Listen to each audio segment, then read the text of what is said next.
Singareni area ఆసుపత్రిలో PPP ప్రాతిపాదికన నిర్వహించతలపెట్టిన cath lab contract టెండర్లను వెంటనే రద్దు చేయాలని సిఐటియు రాష్ట్ర ప్రధాన కార్యదర్శి తుమ్మల రాజారెడ్డి డిమాండ్ చేశారు. ఉద్యోగుల ఆరోగ్యానికి సంబంధించిన కీలకమైన ప్రాజెక్టును లెస్ టెండర్లతో కార్పొరేట్ ఆసుపత్రులకు కేటాయించడం అంటే కార్మికుల ప్రాణాలతో చెలగాటమాడినట్లేనని ఆరోపించారు. సింగరేణి ఏరియా హాస్పిటల్లోని క్యాత్ ల్యాబ్ సెంటర్ను ఆదివారం సిఐటియు నాయకులు సందర్శించారు. ఈ సందర్భంగా రాజారెడ్డి మాట్లాడుతూ బొగ్గు రవాణా, ఓబీ తవ్వకాలు, రోడ్లు, ఇతర నిర్మాణ పనుల్లో లెస్ టెండర్లు వేస్తున్న వారికి పనులు అప్పగిస్తున్న సింగరేణి యాజమాన్యం కార్మికుల వైద్య సేవలకు సంబంధించిన అంశంలో కూడా లెస్ టెండర్లను పరిగణలోకి తీసుకోవడం సరైంది కాదని సూచించారు. ఈ విధానం కార్మికుల పట్ల సింగరేణి సంస్థ అవలంబిస్తున్న అనాలోచిత దుర్మార్గమైన చర్యకు నిదర్శనమని విమర్శించారు. ఏటా వేల కోట్ల లాభాలను ఆర్జిస్తున్న సింగరేణి సంస్థలో కీలక భాగస్వాములైన కార్మికులకు నాణ్యమైన వైద్య సేవలు అందించడంలో సింగరేణి వెనుకకు వెళ్లకూడదని, కార్మికుల కోసం ఎంత ఖర్చైనా భరించాల్సిందేనని డిమాండ్ చేశారు.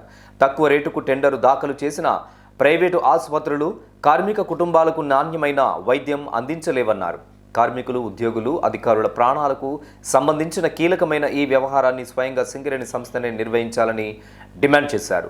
పూర్తిస్థాయి వైద్యులు, ఇతర సిబ్బందిని నియమించుకొని సంస్థ ఉద్యోగులకు వైద్యం అందించే శక్తి ఉన్నా కంపెనీ కాంట్రాక్టు ప్రాతిపదికన పనులు అప్పగించి కార్మికుల ప్రాణాలకు భరోసా లేకుండా చేయొద్దని సూచించారు. సింగరేణి మేము అంటున్నది పీపీపీ కాకుండా ప్రభుత్వం పార్ట్నర్షిప్తో నడపకుండా సింగరేణి యాజమాన్యమే పూర్తిగా నడపాలని డిమాండ్ చేస్తున్నాం. కార్మికుల ఆరోగ్యం, కార్మిక కుటుంబాల ఆరోగ్యం దృష్ట్యా కంపెనీ డబ్బుల కోసం చూడాల్సిన అవసరం లేదు. ఓ రోడ్డు నిర్మాణమో లేకపోతే ఓ బిల్డింగ్ నిర్మాణం అయితే ఎలువన్ టెండర్లు ఆహ్వానించచ్చు, ఎలువని వేసుకోవచ్చు, అవి కూలిపోతే మళ్ళీ కట్టుకోవచ్చు. కానీ కార్మికుల శ్రేయస్సు కోసం పనిచేసే హాస్పిటళ్ళు హెల్త్ విషయంలో ప్రాణాలు పోతాయని చెప్తా అంటే ఎలువన్ టెండర్లు ఏంది? నాణ్యమైన డాక్టర్లు పెట్టాలి, మంచి మంచి సెంట్రల్ కార్డియాలజిస్ట్ హాస్పిటల్కి సంబంధించిన టెండర్లు ఇచ్చినా కొంచెం అర్థం ఉండేది. కానీ అనుభవం లేని ఆర్థో హాస్పిటల్కి ఇట్లాంటి కార్మికుల ఆరోగ్యం సంబంధించిన టెండర్లు ఇస్తే ఇది ఏ రకంగా ఆమోదమైందో చెప్పాలి యాజమాన్యం. మేము ఇప్పటికైనా డిమాండ్ చేస్తున్నాం, కార్మికుల ఆరోగ్యానికి పెట్టిన సంబంధిత ఏ విషయాలు కూడా ఎల్లువన్ అనే వర్డ్ ఏం రావద్దు. మందులు కూడా ఎలువనే ఇస్తారు. ఆఖరికి సింగరేణి కాలేజ్ హాస్పిటల్ పెద్ద హాస్పిటల్ బోర్డు ఉంటుంది. దగ్గర 80-90 మంది ఇవాళ డాక్టర్లు, నర్సులు, ఆయాలు, శానిటరీ మొత్తం అందరూ కూడా ప్రైవేట్ వాళ్ళు పెట్టేసారు. ఇంకొక 2-3 సంవత్సరాలు అయితే సీనియర్లు పనిచేస్తున్న సిస్టర్లు, నర్సులు అందరూ కూడా రిటైర్డ్ అవుతున్నారు. డాక్టర్లు ఏమో కొత్త వాళ్ళని పెట్టుకోవాలనుకుంటే తక్కువ జీతాలు పెడితే రావడానికి ముందుకు వస్తలేదు. మందులో ఎలువనిస్తారు, ఎలువన్ టెండర్లు ఆహ్వానిస్తారు. మీరు ఏ విషయంలో ఎలువనని వాడు ఉపయోగించండి. కార్మికులకు సంబంధించిన ఆరోగ్యం, వైద్యం అందించే దాంట్లో ఎలువనైన వాడు ముచ్చటైన రావద్దని చెప్పి మీ సిఐటిగా యాజమాన్యాన్ని డిమాండ్ చేస్తా ఉన్నాం. ఇది ఎప్పుడో తయారు కావాలి. సరే, నడక నడుస్తుంది. ఇప్పటికైనా సరే ఈ టెండర్లు రద్దు చేసి సింగరేణి కంపెనీ నిర్వహించాలని చెప్పి మీ సిఐటిగా డిమాండ్ చేస్తున్నాం.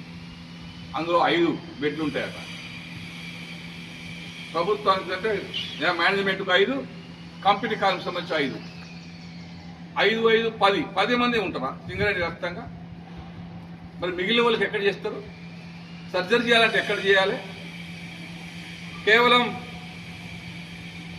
ఎంజోగ్రామ్ చేసి స్టంట్లు ఎత్తే సరిపోదు.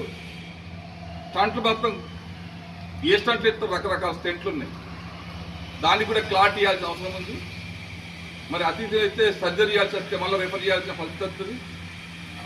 అందుకనే ఈ మధ్యకాలంలో సింగరేణి ప్రాంతంలో విపరీతమైన పొల్యూషన్ పెరిగింది. వాటర్ పొల్యూషన్ ఉంది, గాడ్ పొల్యూషన్ ఉంది, సౌండ్ పొల్యూషన్ ఉంది. ఈ ప్రాంతంలో దాదాపు సంవత్సరానికి 20,000 మందికి క్యాన్సర్, గుండె జబ్బుతో చనిపోతా ఉన్నారు సింగరేణి ప్రాంతం మొత్తంలో. అందుకనే దీనికి సంబంధించిన బడ్జెట్లో మీరు లోపాయికార ఒప్పందాలు చేసుకొని కారు చౌకగా ప్రైవేట్ వాళ్ళు చేస్తారంటే ఎవరు ఏ ప్రైవేట్ వాళ్ళు చేసినా లాభం కోసమే చేస్తారు. కంపెనీ లాభాలు ఆలోచించేటప్పుడు ప్రైవేట్ యాజమాన్యాల లాభాలు ఆలోచించవా? అందుకనే డాక్టర్లన్నా నాణ్యమైన వాళ్ళు ఉండరు, స్టంట్లన్నా నాణ్యమైనవి ఉండవు, లేదా అందులో పనిచేస్తున్న వర్కర్ల కన్నా కొత్తోళ్ళు అయి ఉంటారు. కంపెనీ అయితే అవన్నీ ఏం చూసుకోకుండా కానీ ఈ సంవత్సరానికి మీరు 50 లక్షలు 40 లక్షలు లెక్కిస్తాం అనుకుంటారు, ఇంకో కోటి రూపాయలు అయితే కావచ్చు. 1000 కోట్ల రూపాయలకి ప్రభుత్వానికి తగలబెట్టే బదులు కార్మికుల ఆరోగ్యం కోసం ఓ సంవత్సరానికి 1 కోటి రూపాయలు ఖర్చు పెట్టలేరా? ఈ కార్యక్రమంలో సిఐటియు నాయకులు ఆరపల్లి రాజమౌళి, వంగళ శివరామరెడ్డి, మెండ శ్రీనివాస్, దుర్గాప్రసాద్, కొమ్ము రమేష్, సందీప్ తదితరులు పాల్గొన్నారు.